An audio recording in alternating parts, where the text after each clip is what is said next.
Most people will tell you that in order to make money on YouTube, you have to get millions of views and rack up your subscribers. But in my experience, that's not totally true. I am a commercial filmmaker as well as a documentary filmmaker.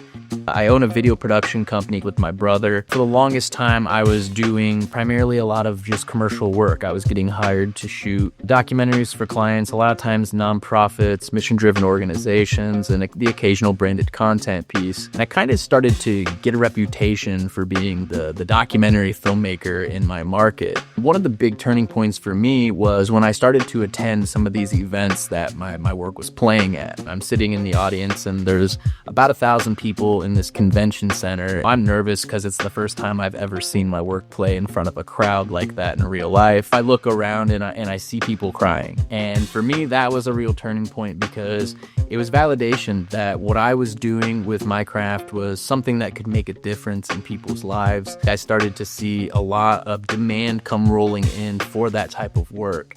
But I always wondered in the back of my mind, like, what would this look like if I picked the story? Another big hit. Around my 30th birthday, I was kind of having one of those self-talk moments, and I wouldn't call it like a midlife crisis or anything like that, but it kind of just dawned on me, I'm 30 years old and I haven't really scratched the surface of what I set out to accomplish with this career.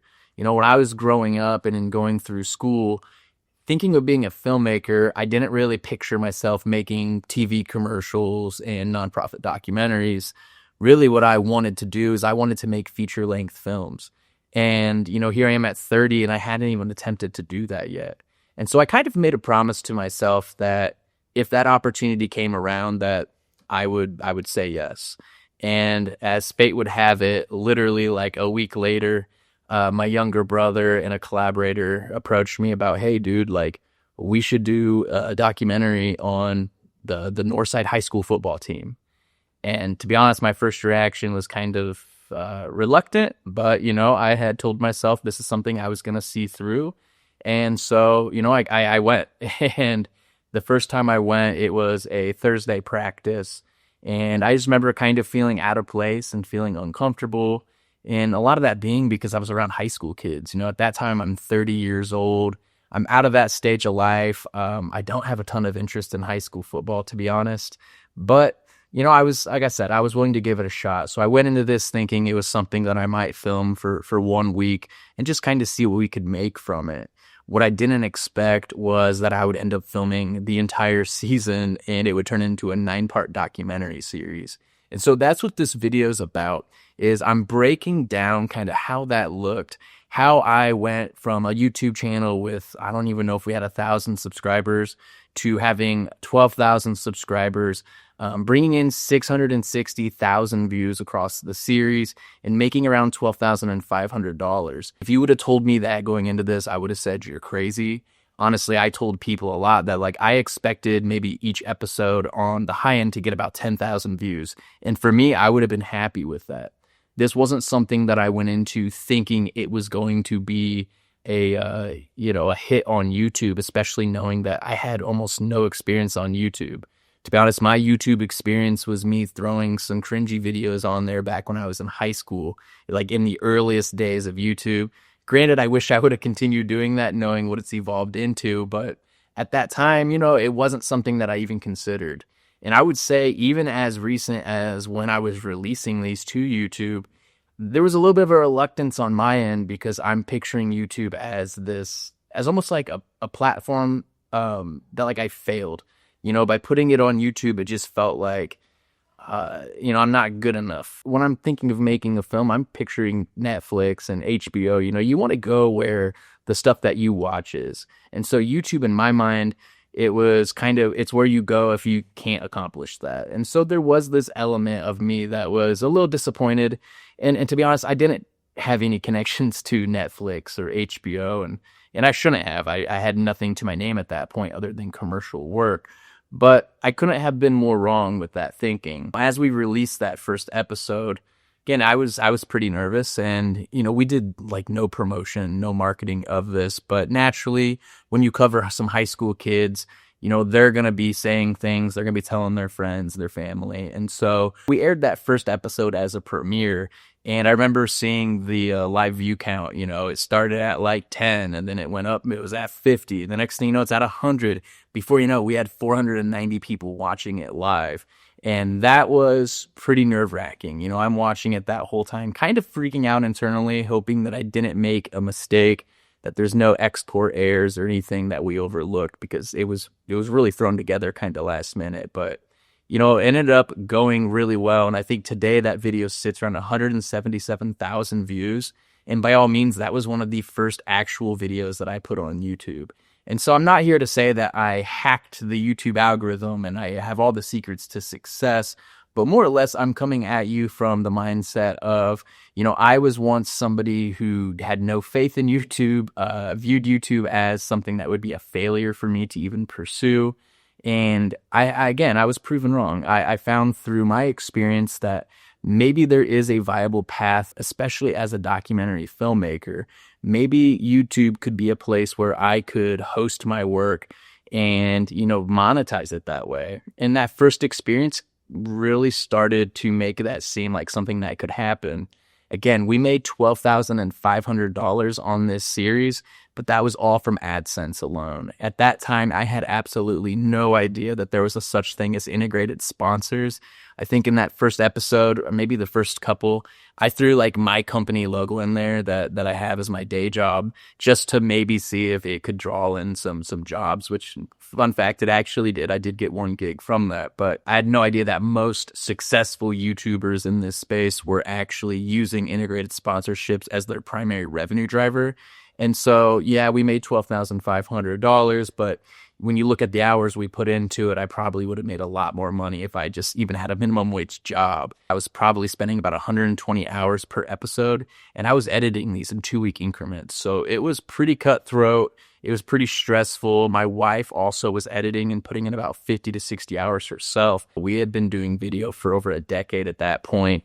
So it wasn't like we were just some amateur videographers just getting started. This was something that, we were honed in and we understood kind of what we were doing. Had we had integrated sponsors, I'm sure we could have 2 or 3x the amount of revenue we made from this, which, still might not have absolutely made this worthwhile in terms of the monetary gain. But, it would have made it sting a little bit less, because in order for us to put this out there, I more or less took off like 4 or 5 months of work. And I do find that there was value in it, because, again, while we might not have made a sensational amount of money and gotten millions of views, we did lay a foundation, and that foundation is 12,000 subscribers and an algorithm that favors our content. So now when I produce future documentaries, I'm now posting it somewhere that doesn't just have 1,000 subscribers, it has 12,000. And that's a lot of eyeballs. Say even just a small portion of those individuals receive the notification for a doc that I post. That's way bigger and better than what I would probably receive if I was, renting a local theater to distribute something. We actually averaged an RPM of $21.52, which I've come to find out now is like insanely high. And I think part of the reason of why that happened is that on YouTube, there's a lot of content. There's so much content on YouTube, but there's so much on there that is, I guess, amateur produced. It might be a cell phone video. It might be somebody who has no experience at all. And so you have advertisers on the platform that are looking for content that is relatable to their brand. And I think what happened with our series is this is a well-produced series, and it was recognized as being more of a premium layer of content. And I think because of that, we were attracting advertisers through the back end of YouTube, and we were getting more premium advertisers on our content.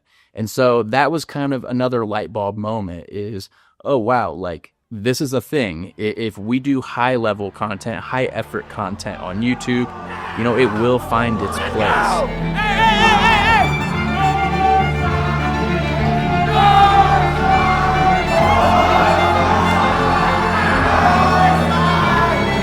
And so what ended up unfolding from there is, in the midst of releasing this first season, I actually started shooting a second season. And that was really exciting, because the first time around, I'm pretty much running gun, just kind of shooting off the cuff and hoping that something comes of it. Granted, I did know in that moment, especially after that first game that I filmed, that what we were shooting was going to be pretty magical. It was one of those moments as somebody with a documentary background, you just know when something's impactful and when it's going to be received well. And I knew that I executed pretty well in the shoot. And so, I was excited to look at that footage, but I didn't get a look at it for 6 months. And a lot of that was because during this time of editing and releasing this first season, I'm shooting a second season. That's tying up every Thursday and Friday evening for 4 hours.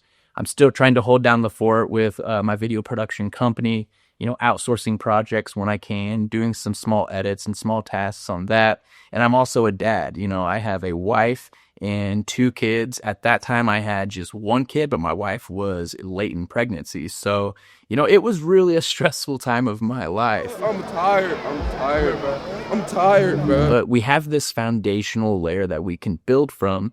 And really, that's what this series is about, is I want to be transparent, because when I go through YouTube, I'm not finding examples of people talking about this. I see plenty of examples where people talk about their commercial career, and I could do that all day. I've been doing that for over 10 years, but there's so many people already doing that I don't find a ton of value that I can provide that you're not already seeing. Whereas when it comes to how to make a documentary or a documentary series directly for YouTube, that's something that you're not finding a lot of information. Also, I'm somebody who shoots very lean. I am a run and gun documentary filmmaker. A lot of times my setup is just me with an easy rig and a mic. If you're watching this, you're probably one of those individuals as well. And so I'm hoping that I can just provide some value, some insight, and again, just kind of speed up that process for everybody else. And so this is just the beginning of what will be a lot more. And I want to just, again, take this as a time to educate, make some connections. I mean, even if you have some questions, just throw them in the comments. I'll respond to those as best as I can. I want this to be a community where we can chat, we can talk. I can provide assistance when available. If you find this interesting, if you find value in this, please subscribe. Again, I am new to this. I am so used to being on the other side of the camera, so this feels a little awkward and a little cringy if I'm being honest. Just bear with me. I'm sure with time I will eventually kind of get into the flow of this and hopefully provide value to you guys. So again, please subscribe, but until next time, take it easy.